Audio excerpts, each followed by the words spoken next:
Hello, my name is Debsy, and I'm a spiritual therapist. I spread knowledge, love, and ascension.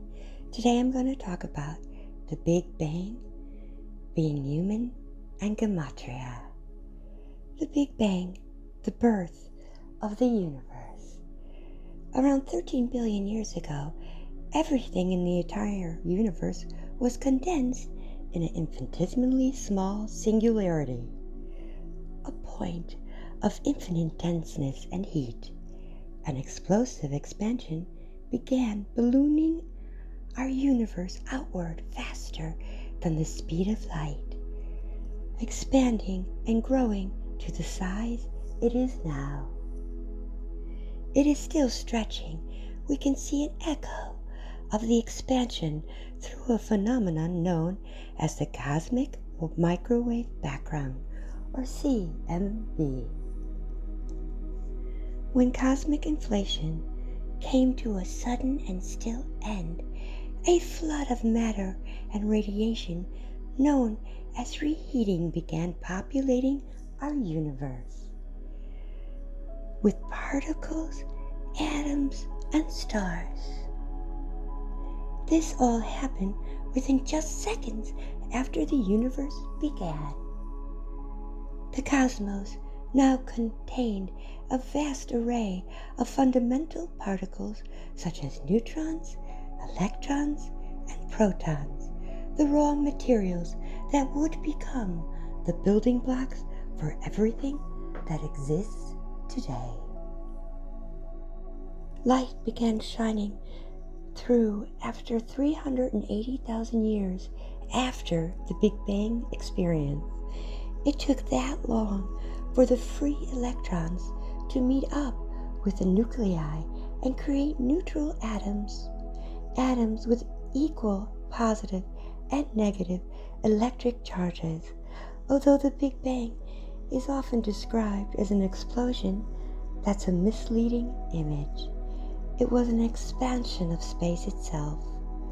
The Creator, the God Bore, was already there before the Big Bang, wanting to experience creation through creating universes with sentient beings and planets. Through these sentient beings, God the Divine could experience existence through the eyes of individual souls that could bring back information and experiences. The Shekhinah light, or nexus, is the continuous energy of the Bore God, always moving, always growing, everything into the divine creation. Everything that was created from this stretching was the divine imprinted in it. When you gaze upon the earth, the trees, the plants, the animals, the sun, we are in awe. We are in awe of the beauty of creation and how it was designed for our multiple experiences. Nexus is the glue that holds everything together. The loving Shekhinah light is the power and intellect behind everyone and everything. There is no good or bad, just experiences that we bring back to the collective and the Bore. The God Divine uses it to keep on creating and stretching its Shekhinah loving light outward into the multiverse. When we think positive, we plant positive thoughts and energies in our minds. When we do it constantly, it turns into our reality, a positive reality. When we do bad deeds, we create a shadow that blocks our light from the Creator. We are the universe evolving to the point where it can be consciously aware of itself.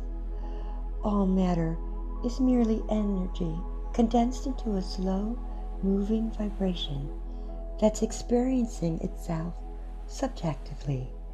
Through its universal consciousness, we are all one energy.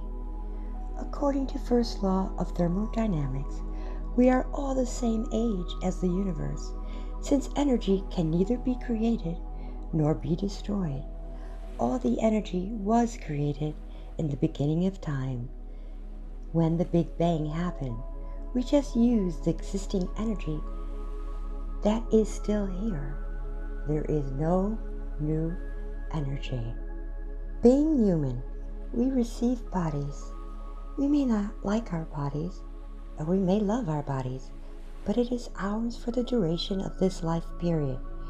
We are in a full-time school program constantly, and it is living each day we have the opportunity to learn many lessons, and even if we may not like them at the time. When we grow, it's just a process of trial and error. When we fail at something, it's as much a part of learning process as succeeding is. There are no mistakes, just lessons. We will experience a lesson in different forms until we are able to learn that individual lesson. If we are alive, then we are continually in a lesson mode.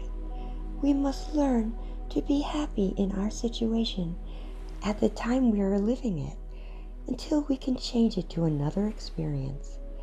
Being in the here and now empowers us to be able to manifest what we want. Every human you encounter mirrors us in some ways. That's why we cannot judge others, since they are a reflection of us.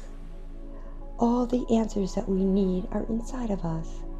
We all have the tools to play the experience of being human. Being human is to be at the center of our own universe, to experience life in all its colors and all its potential. Understanding that others are human too. They have equal rights. We will keep meeting the same people in different bodies until we learn the lessons of our lives. Our lives are a remarkable journey of self-discovery and self-awareness, leading it all back to the source, God the Divine. Human beings are aspects of one consciousness and inhabit no separate self, although there is the appearance of individuality. The whole world is inside of us, in our perspectives, in our hearts. We can find peace if we are at peace within ourselves first. To truly enjoy the human experience, we have to enjoy life and really like ourselves.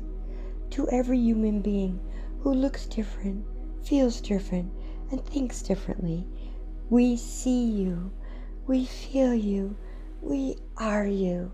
Stay different. Our society and our world needs the differences that we will all make, having this human experience. Human beings will now be able to have more of a peaceful experience of being human because of the increased vibrations of higher love vibrations. Only from these higher vibrational levels of consciousness will humans be able to live a much better life without feeling lonely or unloved. These new vibrations affect everything from people's individual thoughts of peace, love, and happiness to their experience of being human on planet Earth. People will want to love more with no judgments. Society as a whole will be harmonious. Light, love, and consciousness are the only solutions to humanity's problems. The planet will give birth to its true self. Darkness cannot win where there is light. The human species as a whole is now ready for this change. We live in a world of continuous change. True transformation can only come when most of humanity's consciousness has been raised to a level of unity. The great changes that are taking place on earth and in humanity are starting to manifest themselves from deep within us. Gematria is a Jewish form of numerology in which letters of the Hebrew alphabet are substituted with corresponding numbers. The first 10 letters are given number value that increase consecutively from 1 to 10. A favorite method of the exegesis used by Kabbalists to derive mystical insights into sacred writings or obtain new interpretations of the text.